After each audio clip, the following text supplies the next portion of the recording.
Okay, so in this video, we are going to discuss one more late Mughal ruler.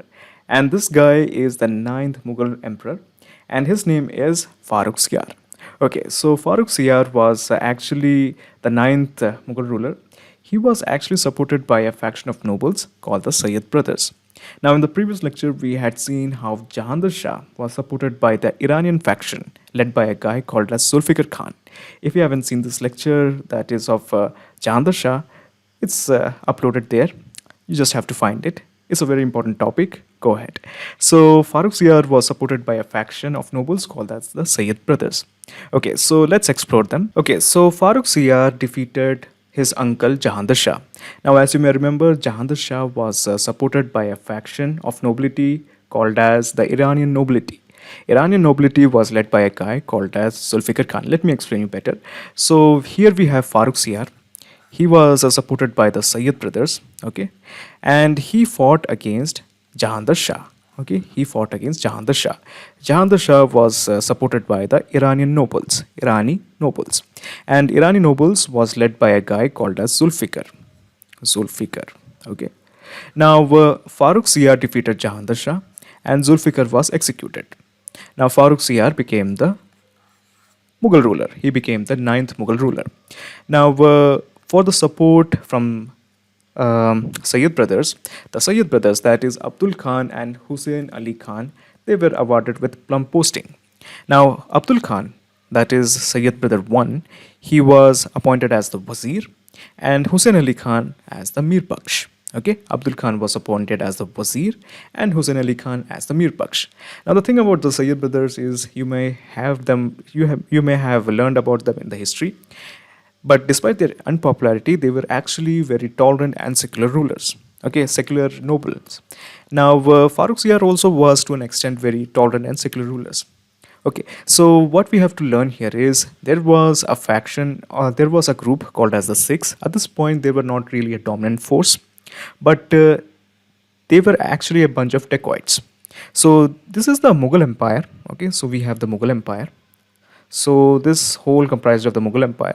Now at this point, many commanders, many nobles were carving out their own empire, carving out their own kingdom. For example, we have the Bengal Nawab. Okay, so Bengal was trying to be a separate independent kingdom, and slowly we have the Oudh kingdom, and then we have the Deccan kingdom, the Hyderabad state. Okay, so slowly and slowly many kingdoms were disintegrating and going away. Now, as you can see here in this region, okay, in the Punjab and Lahore region, okay, so here we have the Sikhs led by Banta Bahadur. Now, Banta Bahadur raided the Mughal kingdom, and that is why Bahadur Shah himself led a charge against Banta Bahadur. Banda Bahadur was defeated, and under the reign of Farrukhsiyar, he was executed. He was publicly tortured, okay, and then he was executed. So there is one more important event. Okay, so one more important event that happened in 1717. This is a very important event for the coming future generation of India. So this important event is about a farman given by Farrukhsiyar to the Britishers. So let's explore that. So in 1717, Farrukhsiyar granted privileges to East Indian Company. So basically the privilege was that Bengal, Bombay and Madras. Bengal, Bombay and Madras. So these three places, Bengal, Bombay and Madras. Now these three are the prominent Indian cities. Back then it was not that really important. Back then it was a bunch of trading ports. And here Farrukhsiyar gave a dumb permission that the Britishers can trade without any custom duties, without paying any taxes, nearly zero taxes. And they can mint their own coins. Okay, they can mint their own coins. And there was also one more privilege that given in this farman. The farman was that they can fortify Kolkata. So Kolkata was basically a small port at this point, and fortification basically means that you basically add layers of security. You raise the walls, you upload the cannons. Okay, so basically you are defying the whole Mughal emperor. So it was actually a very dumb move. So this was one of the reasons why we were ruled by the Britishers. One was a farman that was given by the Jahangir. Okay, we will deal with that later. Now, this farman was given by Farrukhsiyar. Now, this was the most dumbest thing done by Farrukhsiyar. Okay, so people, I won't expect much from them because these were all weak Mughal rulers. So later, Farrukhsiyar was actually deposed of by Sayyid brothers. Now, Sayyid brothers was helped by a person called as Balaji Vishwanath. Now, as you may remember, we have Shivaji, okay, Shivaji, the founder of the Maratha kingdom. He was succeeded by a guy called as his son called as Shambhaji.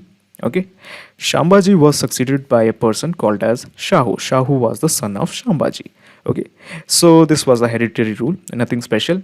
But Shahu was helped to gain the power by defeating various factions led by Tarabai. Okay, there was another faction of Shambhaji led by Tarabai. Okay, so Tarabai was defeated by a faction led by Shahu, who was held by a guy called as Peshwa Balaji Vishwanath. Peshwa Balaji Vishwanath. Okay, so this guy defeated Tarabai and her whole entourage and made sure that Shahu became the absolute ruler of Maratha kingdom, and that is why Shahu gave him most of the powers. So slowly and slowly, the Peshwa, became the absolute ruler of the Maratha kingdom. Okay, so that's how it worked, but we will deal about them later when we look into the Maratha history. So Sayyid brothers took the help of Peshwa Balaji Vishwanath to depose of Farrukhsiyar, because Farrukhsiyar was slowly becoming paranoid about the Sayyid brothers. He wanted to get rid of Sayyid brothers. So Sayyid brothers got rid of him. Okay. So after Farrukhsiyar was executed by Sayyid brothers, two more redundant rulers came up. Okay. One was, let me just show you. One was Rafiud Darwadat and Rafiud Dola. So two princes came and they died in quick succession. Okay, so Farrukhsiyar died, and Farrukhsiyar was the first Mughal ruler who was executed by a noble. This was a great thing. This was not a great thing. This is a bad thing in Mughal history. Never ever was a Mughal king ever assassinated or executed by a noble.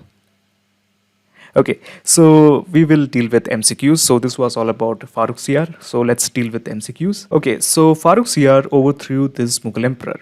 So as you may remember, Farrukhsiyar, with the help of Sayyid brothers, he deposed of which guy? Jahandar Shah. Okay, who were the Sayyid brothers? So the Sayyid brothers were Uzba, nope, this is wrong. Rahmat Khan, nope. Ali Khan, Haimatullah Khan, nope. Abdullah Khan, yes, and Hussein Ali Khan. Okay, Abdullah Khan later became the Wazir and he became the Mir Baksh. Jizya was abolished during the reign of these emperors. So it was abolished during the era of Farrukhsiyar. Okay, Jahandar Shah also abolished, and Bahadur Shah also abolished the dreaded tax, that is Jizya. So the answer is all of the above. The Sayyid brothers dethroned Farrukhsiyar with the help of. So Sayyid brothers was helped by a guy called as Balaji Vishwanath. Okay, so the last option is correct. That is Balaji Vishwanath. Okay, so there is three more questions we have. The Sikh leader executed under the order of Farrukhsiyar was Guru Gobind Singh. Nope. Guru Gobind Singh was the last Guru of Sikh, but he was not executed. He was actually assassinated, and not in the time of Farrukhsiyar. It is asking the question that who was the Sikh leader who was executed under the order of Farrukhsiyar? It was actually Banta Bahadur. Okay, the answer is Banta Bahadur. The first Mughal emperor to be killed by nobles. Unfortunate, it is Farrukhsiyar. Okay, this was done by Sayyid brothers with the help of Peshwa Balaji Vishwanath. Okay, so when was the British India Company given the Farman to trade by Farrukhsiyar? So it was 1717. That is the Farman of 1717. A really bad Farman for India. Okay, so that was it about the Farrukhsiyar.